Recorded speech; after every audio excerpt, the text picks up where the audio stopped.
Hello students, class 12th. Our today's topic is non-aligned movement. Students, our first question is what is NAM? NAM क्या है? Non-aligned movement. It is an international organization dedicated to representing the interest and aspirations of developing countries. Students, जो NAM है वो किसको dedicate करता है? जो developing countries थे उनकी इंटरेस्ट को, उनकी एस्पिरेशंस को उनको डेडिकेट करता है. In the early 21st century, the non-aligned movement counted 120 member states. अगर हम 21st century में देखते हैं तो 120 जो स्टेट्स हैं वो इसके मेंबर बन चुके हैं. Why NAM was created? NAM क्यों बना? क्या ऐसा रीज़न था जिसकी वजह से NAM establish हुआ? The NAM was established by newly independent states who came from the colonial system after a long struggle. NAM established किसके द्वारा हुआ? न्यूली इंडिपेंडेंट स्टेट्स जो नए आज़ाद हुए थे कंट्रीज़ और किससे आज़ाद हुए थे? Colonial system after a long struggle. जैसे एग्जांपल हमारा इंडिया में ब्रिटिशर्स से 100 से ज़्यादा सालों तक उन्होंने हमारे ऊपर राज किया और एक लंबे स्ट्रगल के बाद हमें आज़ादी मिली. तो इसी तरह के जो न्यूली इंडिपेंडेंट स्टेट्स थे उन्होंने नैम को इस्टेब्लिश किया. After world war two super powers emerged, the USA and USSR. Students, जब हमारा वर्ल्ड वार 2 का एंड हुआ था और उसका एंड हुआ था 1945 में, उसके बाद जो दो सुपर पावरफुल ब्लॉक्स थे वो हमारे वर्ल्ड में बने. एक यूएसए जिसको लीड कर रहा था और दूसरा यूएसएसआर. तो मोस्टली जो कंट्रीज़ थे वो कई कंट्रीज़ जो वेस्टर्न आइडियोलॉजी को मानते थे उन्होंने यूएस को का अलाई बनना एक्सेप्ट किया और कुछ ने यूएसएसआर का अलाई बनना एक तरह से एक्सेप्ट किया कि मतलब कुछ तो यूएसएसआर के साथ थे और कुछ यूएसए के साथ थे. But India decided that in these circumstances not to commit itself any big power.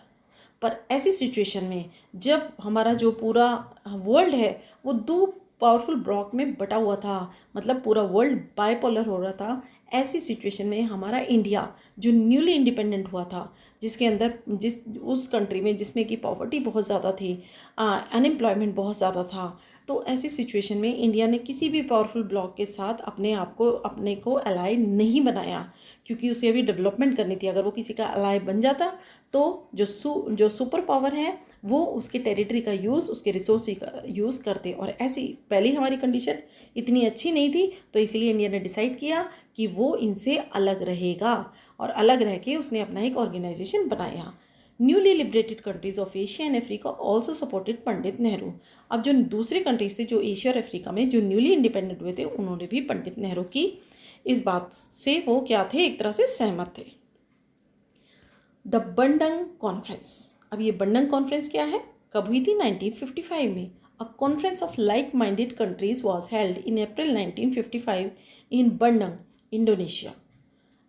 एक कॉन्फ्रेंस किसकी हुई थी? लाइक माइंडेड मतलब जो किसी भी पावरफुल ब्लॉक में शामिल नहीं होना चाहते थे, जिनकी सोच एक जैसी थी, जो अलग रह के एक तरह से अपनी जो जिन्हें इंडिपेंडेंस मिली थी वो एक तरह से स्वतंत्र रह के वो अपनी क्या चाह रहे थे? ग्रोथ चाह रहे थे. ऐसी कंट्रीज़ ने, ऐसे लाइक माइंडेड कंट्रीज़ ने मिल के अप्रैल 1955 में एक कॉन्फ्रेंस हुई उनकी.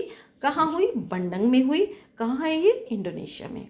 It became the forum for the birth of name. कहा जाता है यहीं से नेम का जन्म हुआ. Founding members of NAM. जो नेम की जो फाउंडिंग मेंबर्स हैं उनके नेम क्या क्या हैं बच्चों? सबसे पहले Pandit Jawaharlal Nehru, Joseph Broz Tito Yugoslavia, Egypt's Gamal Abdel Nasser, Ghana's Kwame Nkrumah, Sukarno of Indonesia. अब next question is what basic principles of NAM. जो नेम जो बना फॉर्मेशन हुई उसके बेसिक प्रिंसिपल्स क्या थे?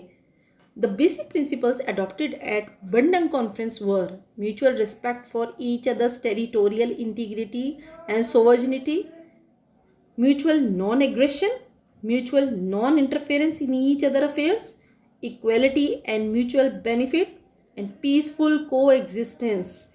इन बेसिक प्रिंसिपल्स पे जो नेम था इसने ये बेसिक प्रिंसिपल को अडॉप्ट किया. And later these principle were collectively known as Panchsheel and are the basic guidelines for functioning of NAM. और बाद में यही जो प्रिंसिपल्स थे इनको कलेक्टिवली हम क्या कहते थे? Principles of Panchsheel. और यही क्या थे? गाइडलाइंस थी इसकी नेम की. द बेलग्रेड कॉन्फ्रेंस, स्टूडेंट्स ये क्वेश्चन भी आता है, जो हमारी जो नैम की फर्स्ट कॉन्फ्रेंस हुई थी वो कहाँ हुई थी? नैम की जो फर्स्ट कॉन्फ्रेंस हुई वो कहाँ हुई? बेलग्रेड। कब हुई? 1961। The non align movement was founded and held it's first conference, the Belgrade conference, in 1961 under the leadership of Joseph Broz Tito of Yugoslavia, Gamal Abdel Nasser of Egypt, Jawaharlal Nehru of India, and Kwame Nkrumah of Ghana and Sukarno of Indonesia.